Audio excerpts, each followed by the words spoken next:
பிரியமா இருக்கிறார். ஊழியத்து மேல பிரியமா இருக்கிறார். உங்களை ஆசீர்வதிக்கும்படியா அவர் பிரியமா இருக்கிறார். మిమ్మల్ని ఆశీర్వదించలాగా ఆయన ప్రేమగా ఉంటున్నాడు. ஆகவேதான் யோவான் மூலமா சொல்றார் கர்த்தர். అందువల్ల యోహాను ద్వారా దేవుడు పలుకుతున్నాడు, பிரியமானவனே உன் ஆத்துமா வாழ்வது போல நீ எல்லாவற்றிலும் வாழ. எல்லாவற்றிலும் ప్రియుడా నీ ఆత్మ వర్ధిల్లచున్న ప్రకారంగా అన్ని విషయములో వర్ధిల్లాలని, எல்லாவற்றிலும் வாழ்ந்து சுகமாய் இருக்கும்படி நான் விரும்புகிறேன். అన్నిటి యందు నీవు వర్ధిల్లి సౌఖ్యముగా ఉండాలని నేను కోరుకుంటున్నాను. ஒவ்வொரு கர்த்தர் நம்ம வாழ்ந்திருக்கணும், அப்படி ஊழியர்கள் வாழ்ந்திருக்கணும், நாம் மேன்மை அடைவது அவர் விரும்புகிறார். చూడండి, ప్రభువు వారు మనము వర్ధిల్లాలి, మనం సౌఖ్యముగా ఉండాలి, మనం ఎదగాలి, అభివృద్ధి చెందాలని దేవుడు ఇష్టపడుతున్నారు. பாருங்க, நாம விரும்புறது இல்லைங்க, కానీ మనం ఇష్టపడడం లేదు. இப்படி வரணும் நம்ம அவர் விரும்புகிறார். కానీ మనం ఇష్టపడడం లేదు, నేను ఇట్లా ఉండాలి, నేను అవసరం ఉండాలి, కానీ ప్రభు ఇష్టపడుతున్నారు.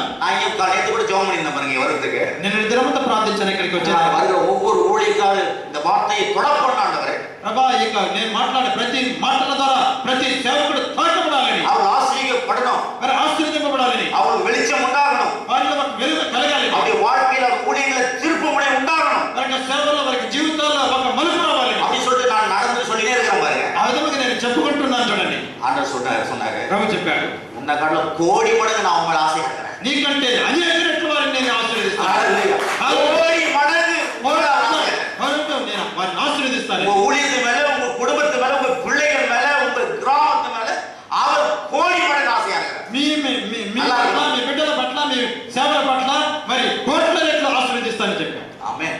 ఆమేన్. இருக்கிறீங்களா?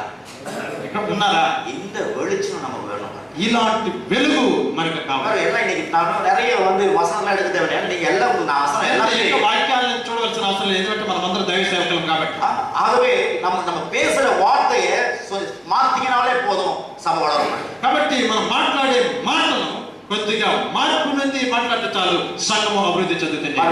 ஒரு 5 வருஷத்துக்கு முன்ன கர்த்தர் எனக்கு ஒரு சின்ன காரியம் கத்து கொடுத்தாரு. 5 ఏళ్లకు మునుపు ఒక చిన్న సంగతిని దేవుడు నాకు ఇచ్చాడు. சபையில அப்போ ஒரு 25 பேர் வந்தாங்க. ఆ సంఘస్థంలో ఒక 25 మంది కూడి వచ్చారు. அப்ப பாத்தீங்கன்னா அந்த அங்க 1-2 சரி இருக்காது. கவனிங்க. చూడండి, వ్యక్తి 2 సరిగా ఉండదు.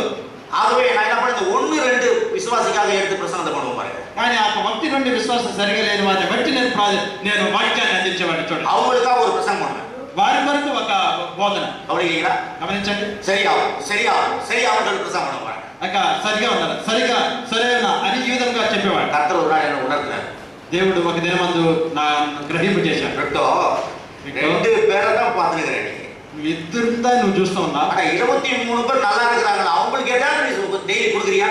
23 మంది ఉన్నారు కదా, వారికి ఏమైనా మీరు ధైర్యం ఇచ్చే మాట్లాడు. அவங்களுக்கு சுகத்தை பத்தியோ, அவங்களுக்கு ஆசீர்வாதத்தை பத்தியோ, அவங்களுக்கு சமாதானத்தை பத்தியோ, அவங்களுக்கு சந்தோஷத்தை பத்தி, அவங்களுக்கு விடுதலையை பத்தி, அவங்களுக்கு மேன்மையை பத்தி, அவங்களுக்கு உயர்வை பத்தி உங்களுக்கு கவலை இருக்குதா? 23 మంది ఉన్నారు కదా, వారికి సౌఖ్యాన్ని గురించి, వారికి ఆశీర్వాదాన్ని గురించి, వారికి విడుదల గురించి, వారికి దీవెన నిందట గురించి, వారికి అవసరాల గురించి, వారిని దీవించే విధంగా ఇలాంటి మాటలు ఏమైనా మాట్లాడుతున్నావా?